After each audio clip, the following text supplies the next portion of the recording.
Welcome to today's awesome assembly. You may remember we looked at the superheroes of Abraham and Sarah.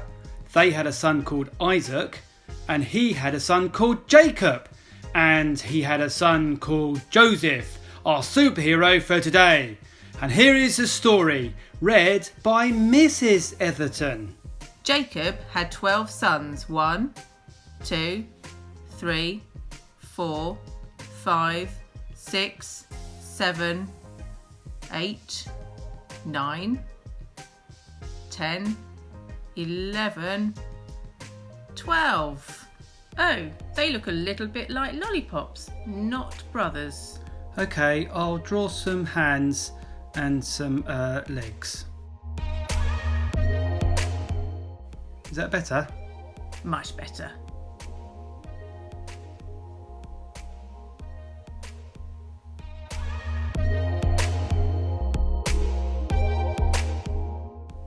I think I better do some smiley faces and some eyes as well.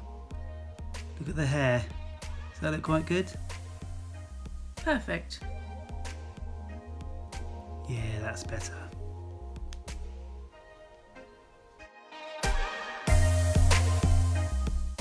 But of all of his sons, Joseph was his favourite.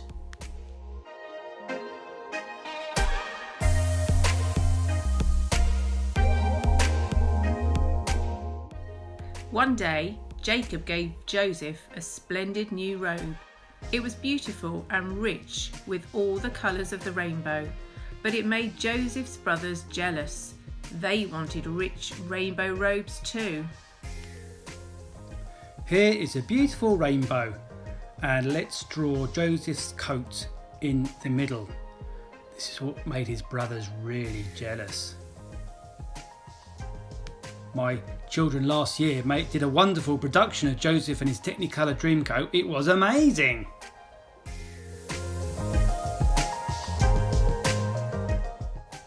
Then, to make matters worse, Joseph kept on having these special dreams. I dreamed I was the greatest. I was king, Joseph told his brothers, and you all bowed down to me.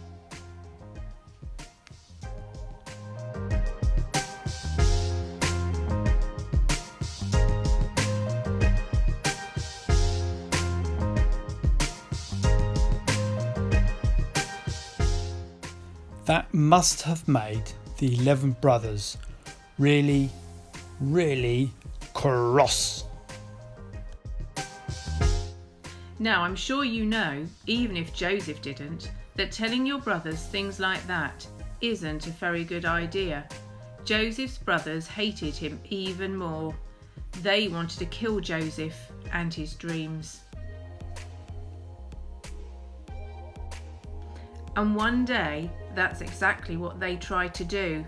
They tore Joseph's rainbow robe off him and sold him to slave traders for 20 pieces of silver.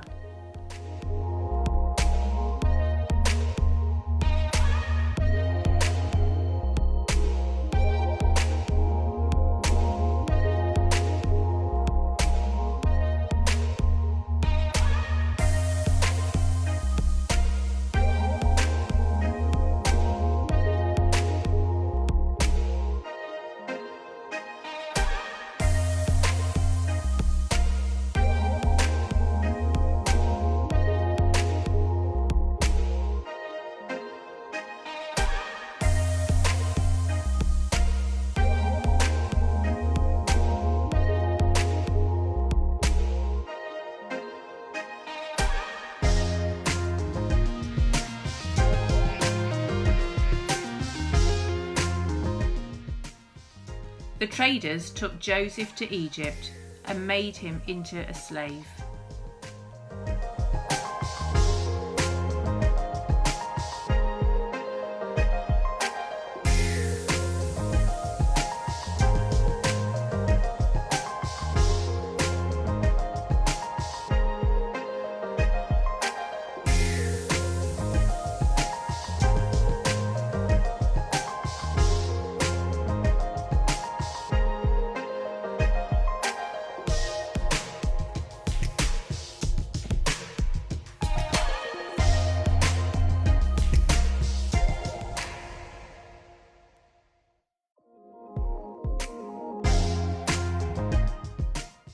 The brothers went home and lied to their father.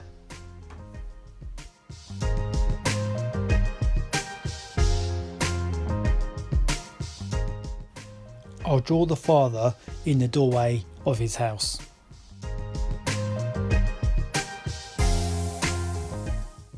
They told him that Joseph was dead. That's the end of that dreamer, they thought. But they were wrong. God had a magnificent dream for Joseph's life, and even when it looked like everything had gone wrong, God would use it all to help make the dream come true. God would use everything that was happening to Joseph to do something good. Meanwhile, though, things were not looking good for Joseph in Egypt. He was far from home and from his dad. Then he got blamed for something he didn't do. And even though he had done nothing wrong, he was punished and thrown in jail. But God was with Joseph.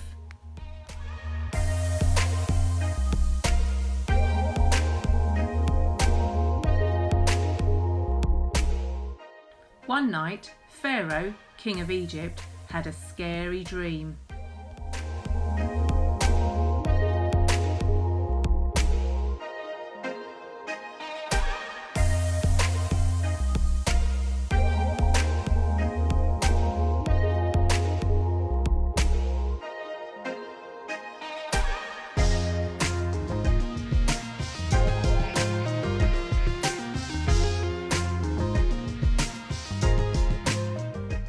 In his dream, he dreamt about thin cows gobbling up fat cows. What on earth did it mean? He didn't know. But Joseph was a dream expert, so Pharaoh sent for him. It means a famine is coming, Joseph explained. There won't be enough food.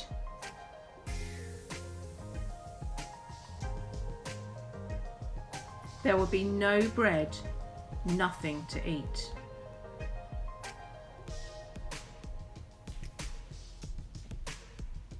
Pharaoh was so pleased by Joseph's skill that he immediately took Joseph out of jail and made him a prince.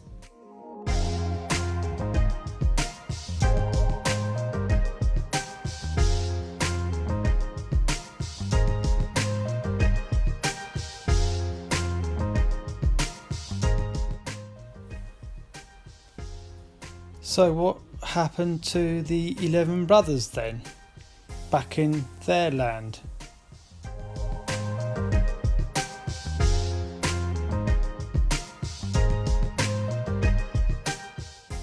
I quite like this orange spade. It's quite useful for making little people with.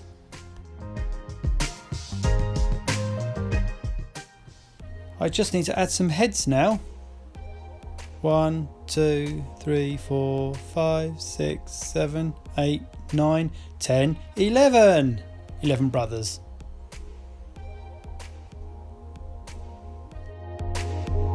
Now back home, Joseph's brothers had run out of food and everyone was hungry. God's special family was in danger. If they didn't get food soon, they would starve to death. Let's draw an Egyptian landscape again.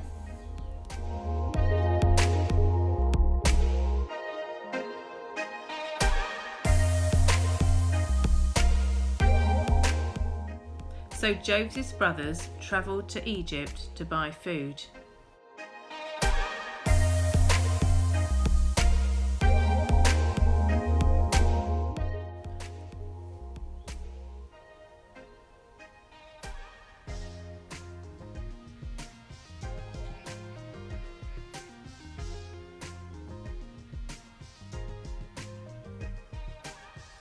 No, not in an aeroplane.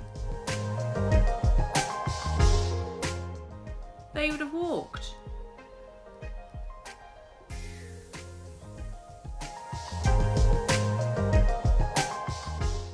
They came and knelt before the new prince. His brothers didn't know that the prince was Joseph, but Joseph knew who they were. Joseph's dream, the one about his brothers bowing down to him, was coming true. "It's me!" Joseph cried. When they saw it was Joseph, his brothers were afraid. They had wronged Joseph, they had sinned, and they knew it. Now Joseph would certainly punish them. But Joseph looked at his brothers and his eyes filled with tears. Even though his brothers had hurt him and hated him and wanted him dead,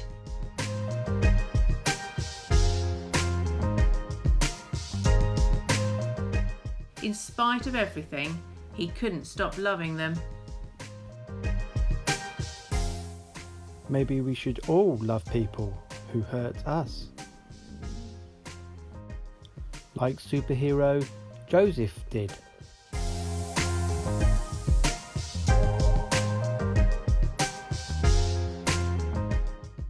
His heart, which they had broken, filled up with love, and Joseph forgave them. Joseph threw his arms around them. "Don't be afraid," he said. Behind what you were doing, underneath everything that was happening, God was doing something good. God was making everything right again. Joseph didn't punish them. He rescued them. He brought God's special family to live safely with him in Egypt.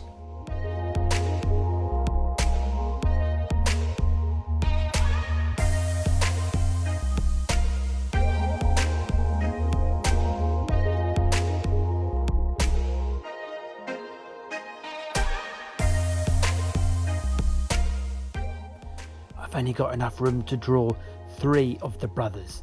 Let's say the rest of them are behind that pyramid, okay?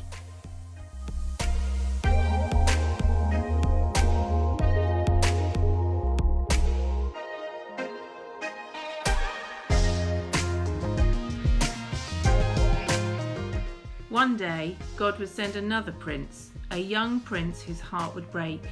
Like Joseph, he would leave his home and his father. His brothers would hate him and want him dead.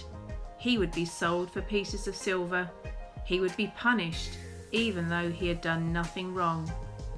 But God would use everything that happened to this young prince, even the bad things, to do something good, to forgive the sins of the whole world.